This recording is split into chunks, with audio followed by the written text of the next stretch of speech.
Boa noite, meus irmãos. Está ouvindo? Ótimo.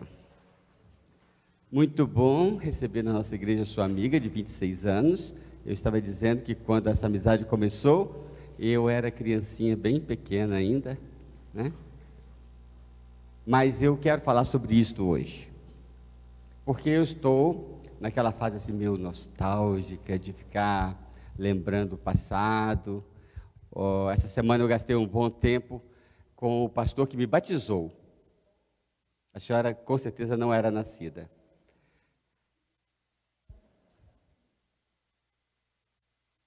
Não era para você ter rido, Lu. Mas bom conversar com ele. 86 anos. E agora no dia 29 vai ter o culto de jubilação. Então eu estou convidando algumas pessoas que são muito especiais para mim, para a Cristina, para a nossa família. Esse é um valor cristão, né? Você desenvolve amigos que muitas vezes se tornam mais próximos ainda do que familiares, do que alguns familiares, né? E isso é coisa de Deus, né? No livro A Boa Parte, dediquei um capítulo para o conceito de amizade, porque há 3 palavras na Bíblia que trabalham esse conceito, esse relacionamento. Nós temos o amor que devemos a todos. Devemos amar o mundo, amar os vizinhos, amar o inimigo, amar o próximo, né? Temos que amar a todos, porque nós fomos feitos à imagem de Deus, e Deus é amor. Então, quando nós amamos, nós estamos... Eu tenho que amar o motoqueiro, né? Quando nós amamos, nós estamos sendo, vamos dizer assim, um pouco mais Deus, um pouco mais a semelhança de Deus, né? Se você quer ser mais parecido ou mais Deus, porque a Bíblia diz, sois deuses, né? Nesse sentido de, se você ama, você está expressando a natureza de Deus, né? A outra palavra é irmão, né? São 3 palavrinhas ali bem usadas. Ele nos fez irmãos, isso é uma verdade. Há uma cumplicidade, não é? Há uma fraternidade. A irmã Kátia, já umas 3 ou 4 vezes foi mencionada neste culto, e eu peço toda a igreja que esteja orando. Ela precisa, como disse o Joel, sua irmã Geis, ela precisa das nossas orações, né? Já estivemos orando essa tarde, e agora a pastora Etiel me deu notícia de que ela conseguiu descer para o Rio, conseguiu a ambulância. Então nós estamos, a igreja recebe a notícia e entra num clamor, num projeto de estamos juntos, nós estamos com ela naquele hospital, nós estamos com ela naquela ambulância, não é? E nós somos irmãos. Tocou em um de nós, tocou na gente, né? Isso é uma coisa muito linda, muito especial. Foi Deus quem fez isto. E a terceira palavra é traduzida como amizade. Essa é uma palavra muito usada no mundo secular, mas que é uma palavra muito bíblica.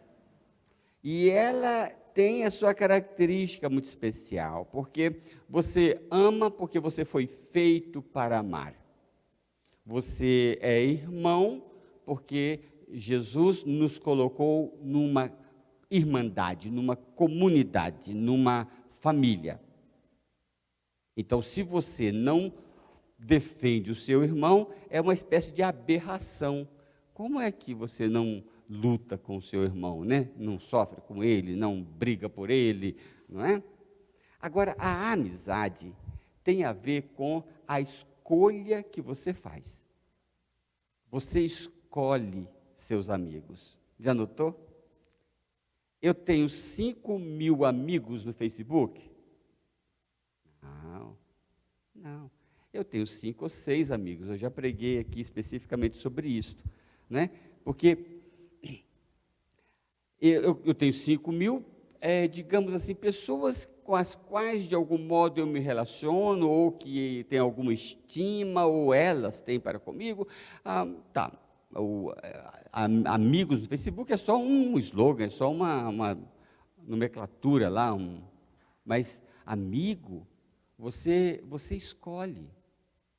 Eu estou vivendo isso assim muito pessoalmente, porque estou insistindo com alguns para que venham, né? O pastor que me mandou para o seminário, pastor Cledemir Faria, está viajando pelo Nordeste. Eu falei com ele: vou pedir chuva para o Nordeste inteiro, para você poder voltar para casa mais cedo, para você estar aqui comigo no dia, porque eu quero que você esteja aqui, não é? Você escolhe. Jesus disse: não foram vocês que me escolheram, eu escolhi vocês, para que vocês sejam meus amigos. Então, o conceito de amizade é algo muito precioso, porque você participa, você não escolhe os irmãos. Você não escolhe os seus irmãos. Eu sou de uma família de 6, né? E eu não escolho os irmãos. Você não tem a escolha de amar ou não amar, você pode escolher obedecer ou não obedecer. Agora, amigos, você escolhe. Então, eu quero chamar a atenção sua, em casa também, para a segunda carta de Paulo aos Coríntios, no capítulo 7. Eu quero ler a partir do versículo 5. Segunda carta de Paulo aos Coríntios, capítulo 7, versículo 5 e 6, para começar. Podemos orar mais uma vez? Podemos?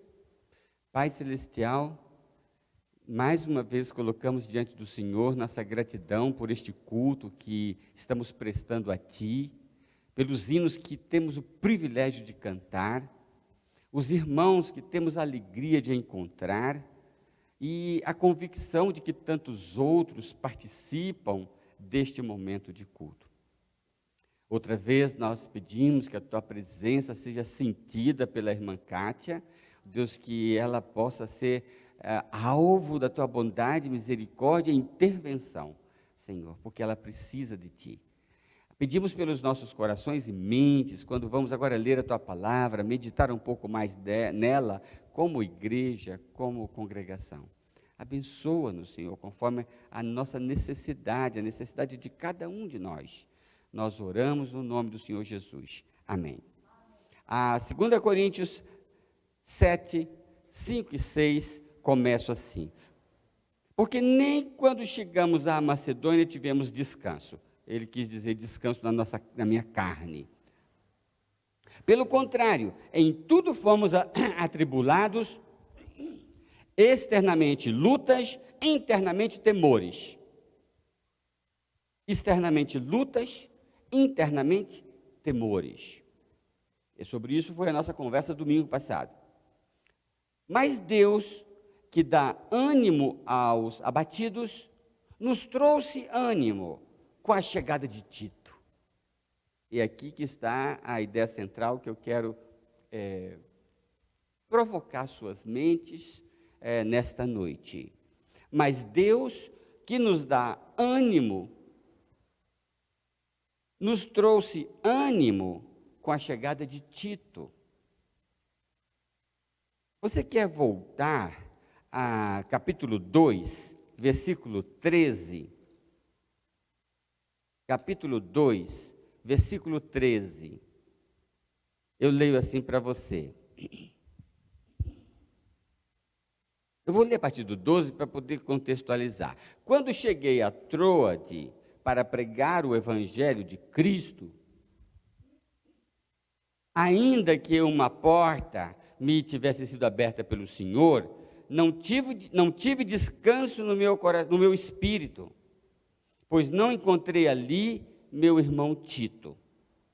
Assim, despedindo-me deles, parti para a Macedônia. Não tive descanso no meu espírito, porque não encontrei ali meu irmão Tito.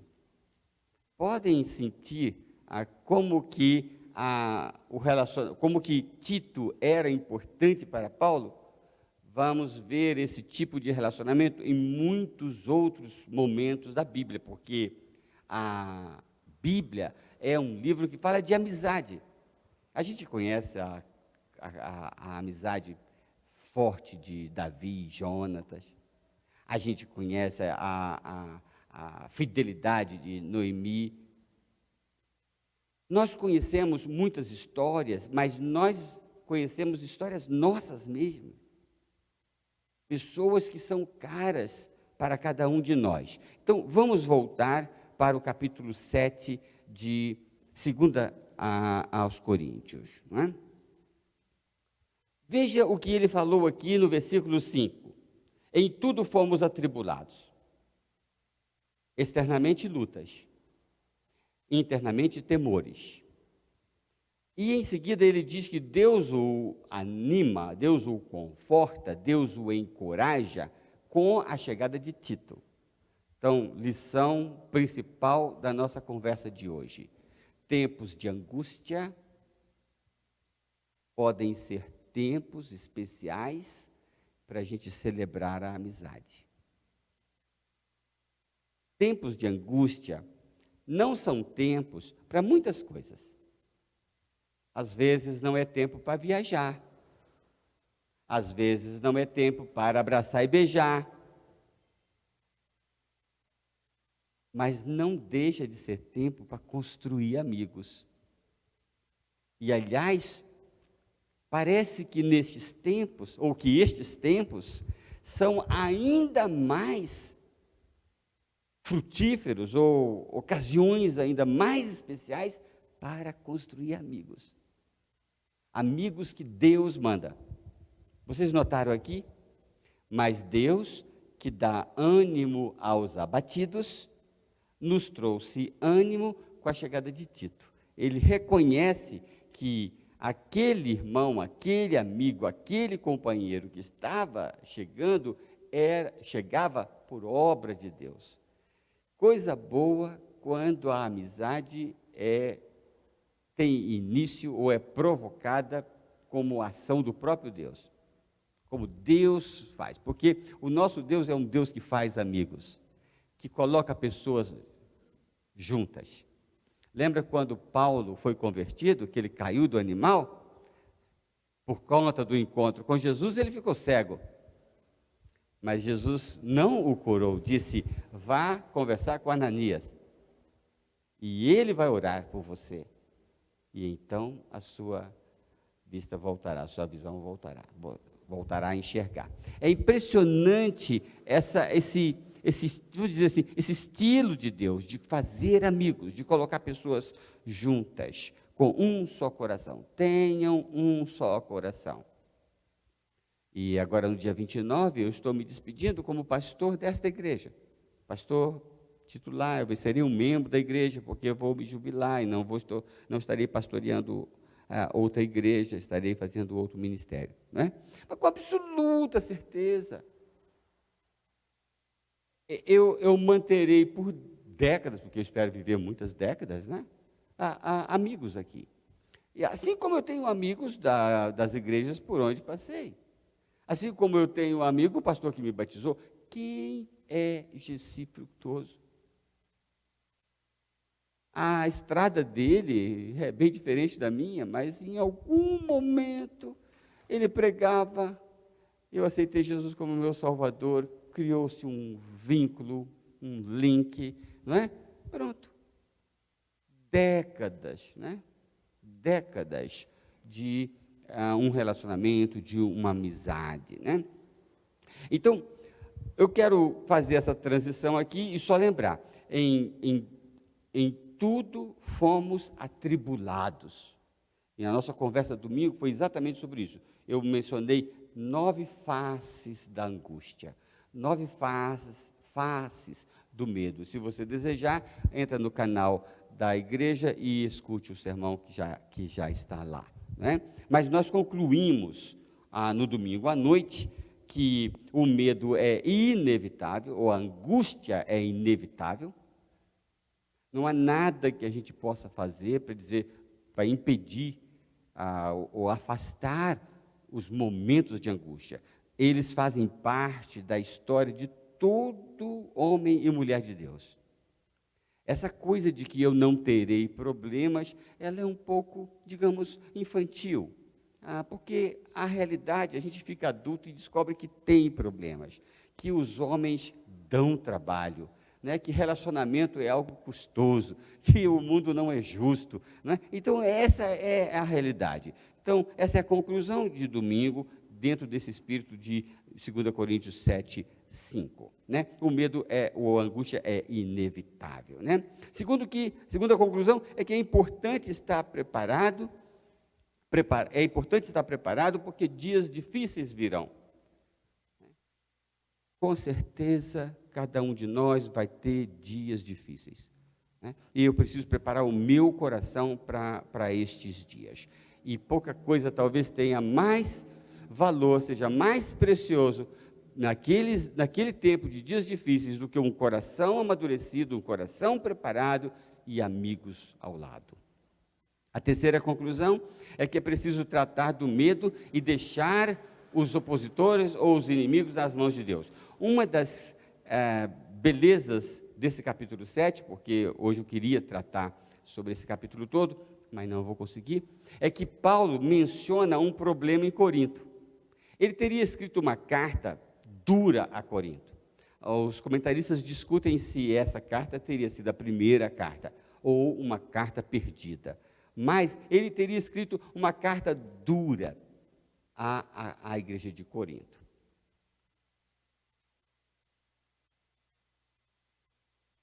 Nesse capítulo 7, ele não menciona especificamente o que foi.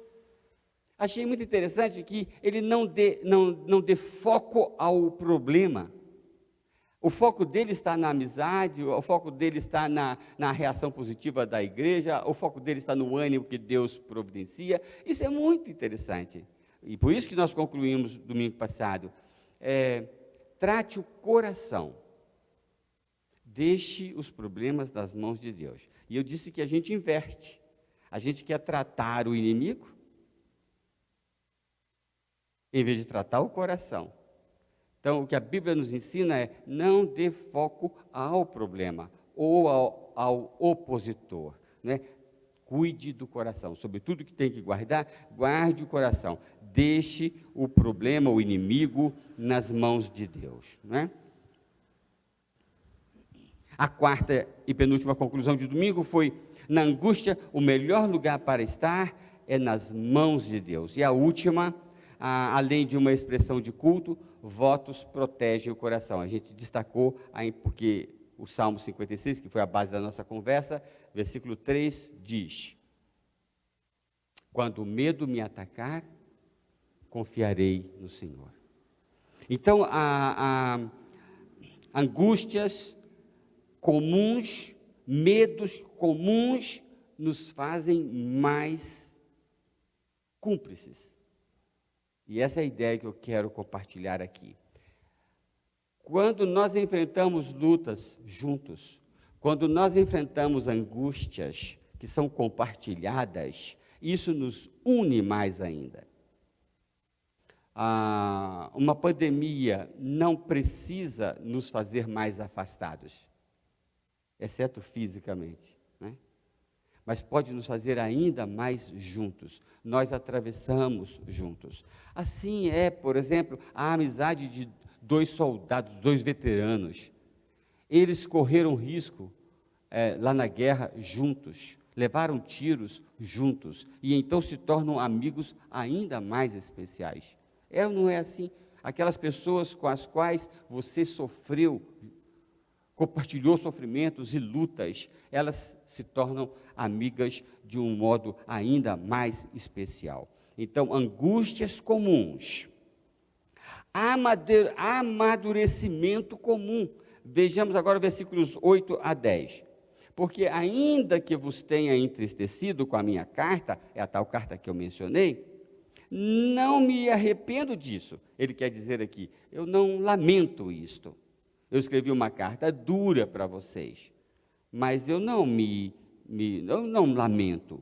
Embora anteriormente tivesse me lamentado ou arrependido, pois percebo que aquela carta vos entristeceu, ainda que por pouco tempo, agora me alegro, porque fostes entristecidos, não porque fostes entristecidos, mas porque fostes entristecidos visando o arrependimento.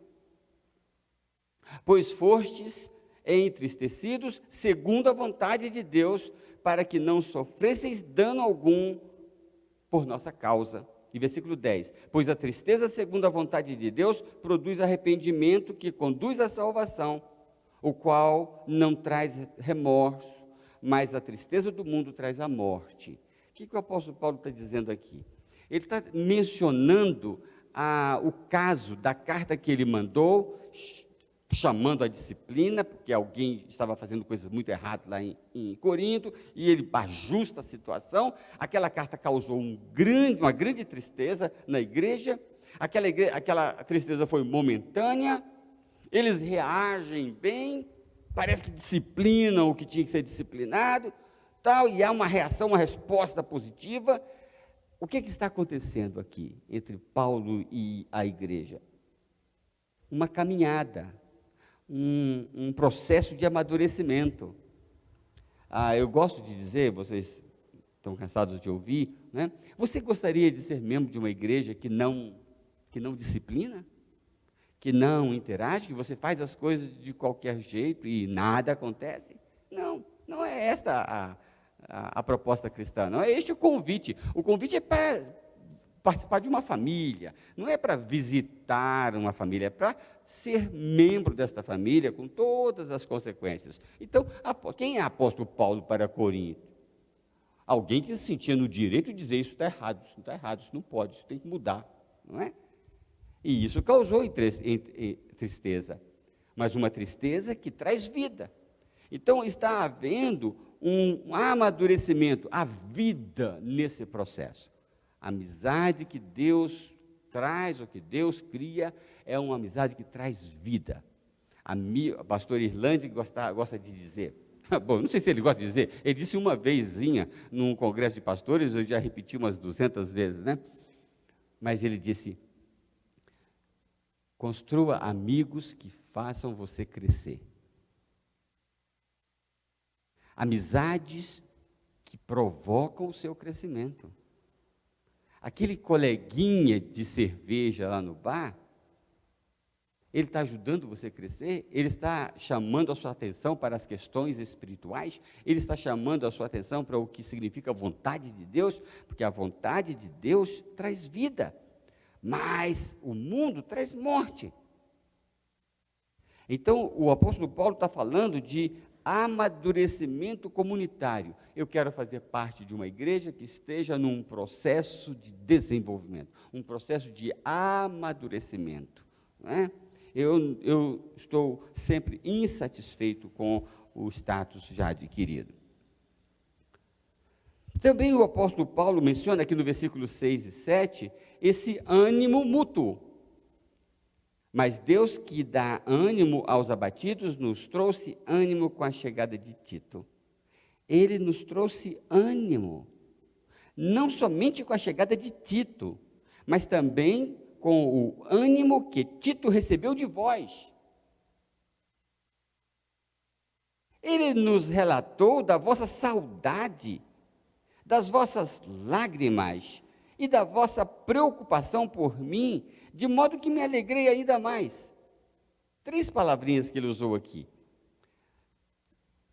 Fiquei feliz não é só porque o Tito veio, isso me confortou muito, me animou muito, mas eu fiquei feliz porque Tito foi encorajado por vocês.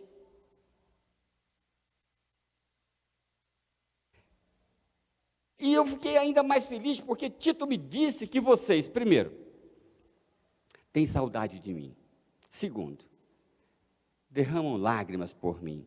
Está vendo, Lu? Você tem que chorar por mim. Eles nunca... Aliás, Lu, quando eu cheguei aqui, você chorava mais, aconteceu alguma coisa, tá? Terceiro, vocês têm preocupação comigo. Isso é um relacionamento muito especial, não é? E vocês percebem um círculo aqui, né? A igreja de Corinto animando Paulo, Paulo animando a igreja de Corinto, porque mandou o Tito para saber, para orientar e para fortalecer e para encorajar. É isso que está acontecendo. Hoje à tarde, quando recebemos a notícia de que a irmã Kátia estava numa situação muito difícil, há um grupo na igreja, se eu não me engano, Mães Unidas em Oração, e a Cristina me passou um áudio de uma irmãzinha falando para a mãe da irmã Kátia. E ela dizia: não, vamos confiar. Lembra que o pastor pregou domingo? Quando o medo me atacar, confiarei no Senhor. Agora, olha o que está acontecendo. Uma irmã usando o sermão de domingo para encorajar a outra. É isso que acontece. É isso que Deus fez. Deus nos colocou juntos para nos animarmos, nos fortalecermos uns aos outros. Essa coisa de ficar sozinho realmente não é obra de Deus, não é?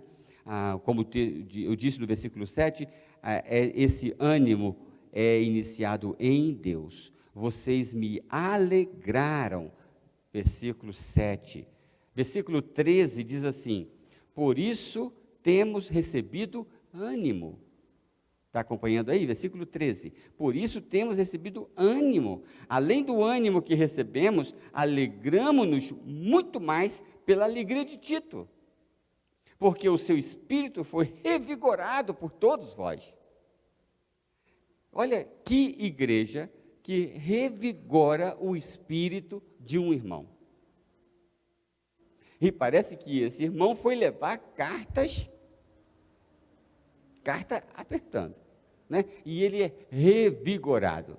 Que bênção é! Esta é a igreja que eu quero para mim, para minha família, para os meus amigos, né? Uma igreja que exerce esse ministério de encorajamento, não é? E no versículo 16, olha o que ele está dizendo, termina o capítulo: alegro-me por ter plena confiança em vós. O Paulo, que estava triste com a igreja, que manda uma carta ajustando situações que precisavam ser tratadas, né? Recebe notícias de que as coisas estavam caminhando, amadurecendo, descobre que aquela igreja chorava, preocupava, tinha saudade, cuidava daquele que Paulo tinha enviado. Agora Paulo termina dizendo: eu tenho plena confiança em vocês. Essa expressão é uma expressão muito usada pelo verdadeiro amigo. Eu confio que Deus tem um grande plano para a sua vida, né? Então esse capítulo está falando de uma espécie de amizade que é muito cristã. Para terminar, o que observo aqui é uma amizade que cuida, ou melhor, que tem um objeto comum sob cuidado. Você vê lá em 13, a espécie de angústia de Paulo, porque não encontrou Tito. Ele manda Tito. Agora, ele diz aqui que Tito foi revigorado pela igreja de Corinto. Então, eu chamo a sua atenção para o elemento Tito. Tito estava sendo encorajado, cuidado por Paulo, estava sendo encorajado e revigorado pela igreja de Corinto. Isso significa que uma pessoa, ela era cuidada por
batalhando contra um determinado.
Deus seja louvado por essa palavra.